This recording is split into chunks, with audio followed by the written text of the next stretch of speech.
এই ভিডিওতে মেনলি কথা বলবো জিকে নিয়ে এবং জিকে টপিক সিলেকশন নিয়ে। তো আমি ঢাকা ইউনিভার্সিটির বিগত 10 বছরের প্রশ্ন অ্যানালাইসিস করে কিছু টপিক লিখেছি। তো সেগুলোর মধ্যে আমি প্রথমেই বলছি যে শিল্প ও সাহিত্য থেকে ঢাকা ইউনিভার্সিটি বেশ ভালো প্রশ্ন করে। যে একটা মনুমেন্ট, তো এই মনুমেন্টটা হচ্ছে কে তৈরি করেছে, এরকম একটা প্রশ্ন থাকতে পারে। শিল্প থেকে, সাহিত্য থেকে কিছু প্রশ্ন থাকতে পারে যে এই শ্রেষ্ঠ লেখকের এটা কি ছিল, এই কবিতা বা এই গ্রন্থ কে লিখেছেন, মানে এরকম শিল্প সাহিত্য থেকে এরকম কিছু প্রশ্ন থাকে। তোমরা যারা বিভিন্ন কোচিংয়ে পড়ছো বা যেখানেই পড়ছো না কেন, শিল্প সাহিত্য নামে একটা চ্যাপ্টার থাকে, তো সেখান থেকে তোমরা দেখে নিতে পারো কেমন প্রশ্ন আসে আর বিগত বছর প্রশ্নগুলো সলভ করতে পারো। তারপরে বলি সাম্প্রতিক। আমি যেটা সবসময় বলি, সাম্প্রতিক সাম্প্রতিক সাম্প্রতিক সব সময় বলি অনেক অনেক অনেক অনেক বেশি ইম্পর্টেন্ট। সাম্প্রতিক থেকে প্রত্যেকবার ঢাবি অনেক প্রশ্ন করে। এবার তো ডাকসু থেকে একটা না একটা প্রশ্ন আসবেই, একটা সাম্প্রতিকের একটা অংশ। আর ডাকসু থেকে আমি বলবো যে একদম মুখস্থ করে ফেলো। ডাকসুর একদম কি বলে আগা থেকে মাথা পর্যন্ত সবকিছু একদম মুখস্থ করে ফেলো। ডাকসু থেকে একটা প্রশ্ন আসবে ইনশাল্লাহ। তারপর হচ্ছে মুক্তিযুদ্ধ। মুক্তিযুদ্ধ থেকে ভালোভাবে পড়ো, বিগত বছর প্রশ্ন সলভ করো, আশা করছি প্রশ্ন পাবা। তারপর জাতীয় বিষয় বলি, হ্যাঁ এটা খুব ইম্পর্টেন্ট। জাতীয় বিষয়গুলি থেকেও প্রশ্ন আসে, ঢাকা ইউনিভার্সিটি বেশ ভালো কোয়েশ্চেন করে। পদক পুরস্কার থেকে ঢাবি একটা না একটা প্রশ্ন করবেই করবে, তো এটাও খুব ভালো করে মাথায় গেঁথে নাও। রিসেন্ট থেকে ভালোভাবে পড়ো পদক আর পুরস্কারটা।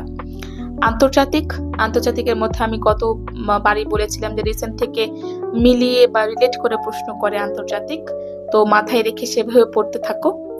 তারপর আসে বিখ্যাত ব্যক্তিত্ব মাঝে আমরা রাখতে পারি যে চিত্রকর্ম বা কে কি তৈরি করেছিলেন, এরকম কিছু। আমরা দেখি যে 23-24 সেশনে যারা পরীক্ষা দিয়েছিলেন আমাদের সিনিয়ররা, ওনাদের ক্ষেত্রে কিন্তু এই বিখ্যাত ব্যক্তিত্ব বা আমরা যেটাকে বলতে পারি যে শিল্প সাহিত্য, এখান থেকে প্রচুর প্রশ্ন এসেছিল ঢাকা ইউনিভার্সিটিতে। পুরো মনে হয় 5টার মতো প্রশ্ন এসেছিল। তো এটা ইদানিং খুবই ইম্পর্টেন্স পাচ্ছে এই বিষয়টা। তারপর হচ্ছে খেলাধুলা, এখান থেকে একটা প্রশ্ন পাবা, রিসেন্ট থেকে আসবে ইনশাল্লাহ। তারপর হচ্ছে জাতিসংঘ আন্তর্জাতিক প্রতিষ্ঠান, এটা আন্তর্জাতিক সাথে রিসেন্টের হচ্ছে রিলেট করে পড়বা, আশা করছি এটা কমন পাবা। তারপর হচ্ছে ঢাকা বিশ্ববিদ্যালয় পরীক্ষা দিতে আসছো, অবশ্যই ঢাকা বিশ্ববিদ্যালয়কে জানতে হবে। ঢাকা বিশ্ববিদ্যালয়ে কোন কোন মনুমেন্ট আছে, কে তৈরি করেছেন, কিভাবে হয়েছে, ঢাকা ইউনিভার্সিটি প্রতিষ্ঠা করেছেন কে, ঢাকা ইউনিভার্সিটি সম্পর্কে সব জেনে আসতে হবে। তারপর হচ্ছে কিছু আগাম তথ্য, যেমন 26 সালে হচ্ছে আমাদের কি হচ্ছে, বিশ্বকাপ হচ্ছে, তো এখানে আগাম তথ্য তোমরা কি পড়তে পারো যে কোন দেশে হচ্ছে, কয়টা দেশ হচ্ছে আয়োজন করছে, কারা হচ্ছে অ্যাটেন্ড করতে পারবে, এরকম কিছু আগাম তথ্য তোমাদের পড়তে হবে।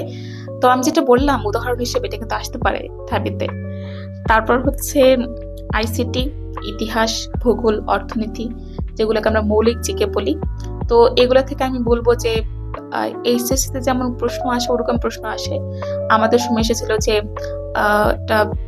জনক এসেছিল সম্ভবত, যে সামাজিক বিবর্তন এর জনককে। তো ওরকম একদম সিম্পল কোয়েশ্চেন আসে, ওগুলো নিয়ে ডিপ কোনো পড়ার দরকার নাই। বিগত বছরের প্রশ্ন সলভ করবা, বোর্ডে আসা প্রশ্ন সলভ করবা, যেহেতু তোমরা এইচএসসি থেকে এগুলো পড়ে এসেছো। এই তো একদম সহজ, ভালোভাবে পড়ো, রিসেন্টকে বেশি জোর দাও, আর যে টপিকগুলো বললাম সেগুলো ভালোভাবে পড়ো, ইনশাআল্লাহ তোমরা ভালো করতে পারবা।